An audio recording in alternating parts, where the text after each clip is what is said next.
You have done the extraordinary work of the first stage of labor. Your cervix is now completely effaced and dilated. It is time to push your baby out. The second stage of labor starts when you are fully dilated and ends when your baby is born. Pushing can last anywhere from 20 minutes to 3 hours for the first time, while it can often take less time with a second or third baby. During the stage, you will work with your contractions to move your baby down and out.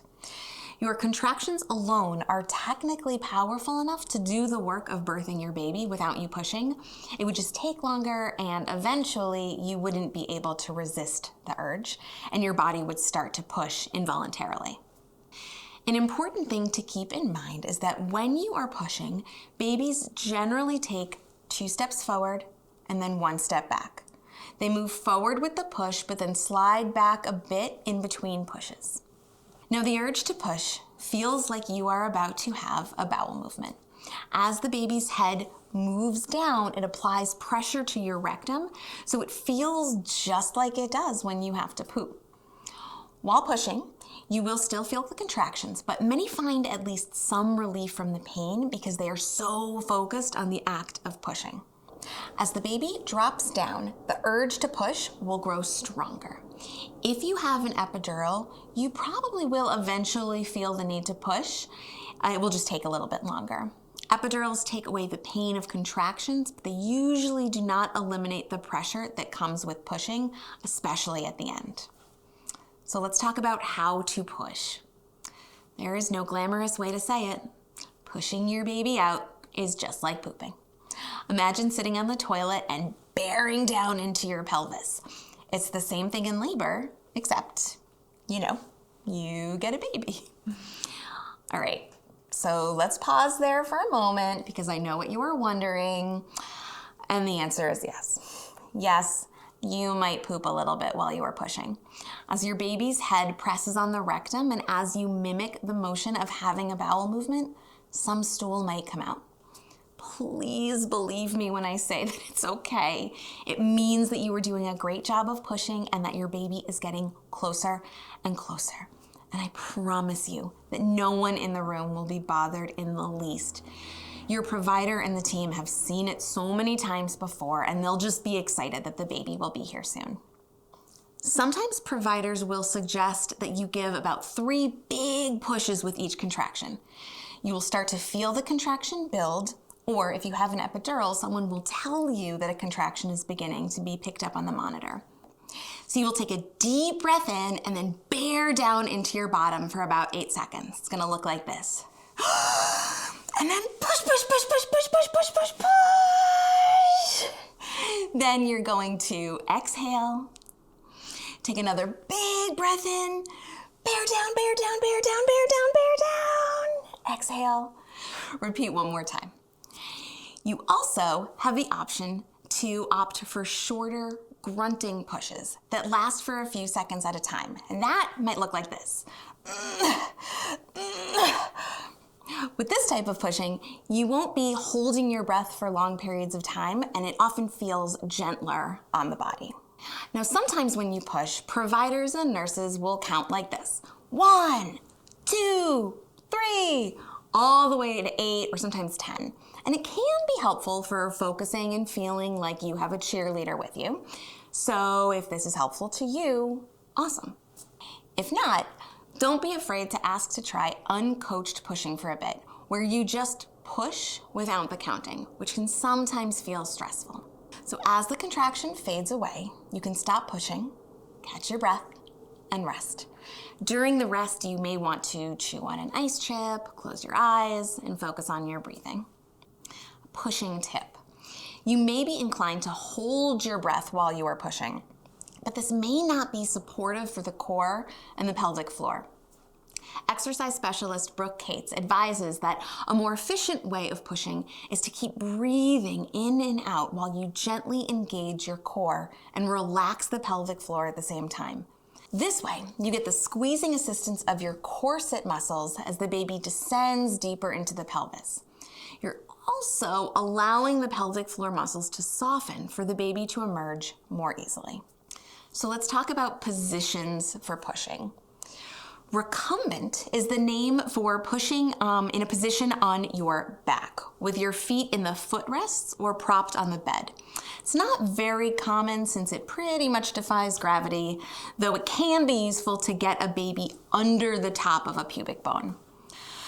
The semi-reclined position is the most commonly used position in hospitals. In this position, you lie in bed with your back supported at about a 45-degree angle, with your legs up and out at about hip width apart. Your feet may either be in the footrests or on the bed. You can put a hand behind each thigh and pull your legs toward you while you curl your body around your baby and bear down.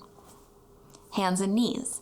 Many providers believe that the hands and knees position would be the most popular position if women and non-binary people were left to their own devices in labor. There is something very powerful about it.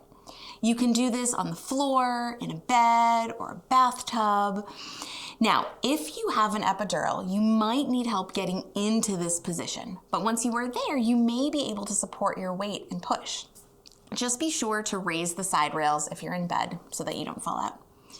You can also kneel on the floor and rest your upper half against the bed or a birth ball, or you can kneel in bed facing the head of the bed with your upper half supported by the raised head of the bed or birth ball. Squatting allows gravity to help move the baby down, which can be really helpful. And some hospitals and birth centers actually have bars that attach to a hospital bed that you can hold onto. There are also birthing stools that can support you as you squat. Side lying. In this position, you will lie on your side and lift or scissor one leg while pulling back on your thigh with your hand as you push. This position can be great if you want to lie in bed for pushing, but it's also used if the baby is showing some signs of stress, since by lying on your left side, the baby gets more oxygen.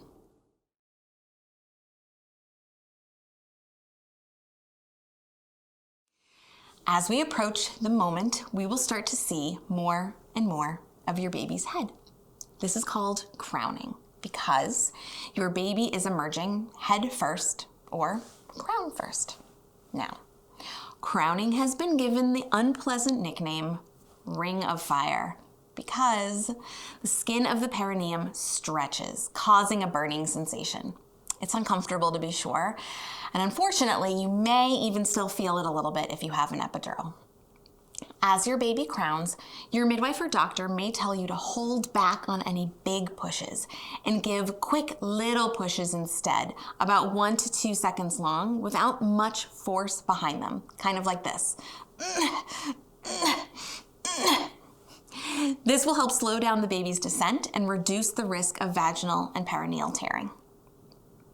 Now, let's talk through tearing, because the idea of tearing is the thing that brings people the most anxiety often. It was one of my #1 fears going into my first birth. So let's address it now. The word tearing is awful and not really accurate. Your perineum does not tear like a piece of paper. I much prefer to think of it as releasing rather than tearing. Sometimes, as your baby's head is being born, it needs a bit more room. So the tissue of your vagina or perineum will release. Sounds better, right? Can I tell you something else? Most of the time when someone tears, releases, they don't even realize that it's happening because there's so much going on in the moment that there's a good chance you won't even know until someone tells you. And also, not everyone tears. It may be possible to decrease the risk of tearing. You can ask your provider to teach you how to do perineal massage. Also, in labor, some midwives and doctors will apply a warm compress to your perineum as you are pushing, which may help decrease the risk of tearing. People often find that this feels comforting as well. Your provider may also massage your perineum while you are pushing. They'll insert 2 lubricated fingers into your vagina and use a U-shaped motion at the bottom of your vagina. Another way to reduce tearing is to blow your baby out. As your baby is crowning, instead of pushing or bearing down forcefully, focus your energy on your breath. Put your lips together and blow. You'll still end up sending force downward, but it will happen slower and more gently, which often means less tearing. One last thing, vaginas heal quickly. Most tears are repaired with sutures that dissolve on their own and heal within a few weeks. We'll talk more about healing in the first 24 hours lesson. Did you know that about 25% of babies are born with the cord around their neck? This is called a nuchal cord, and in most cases, it's not a concern.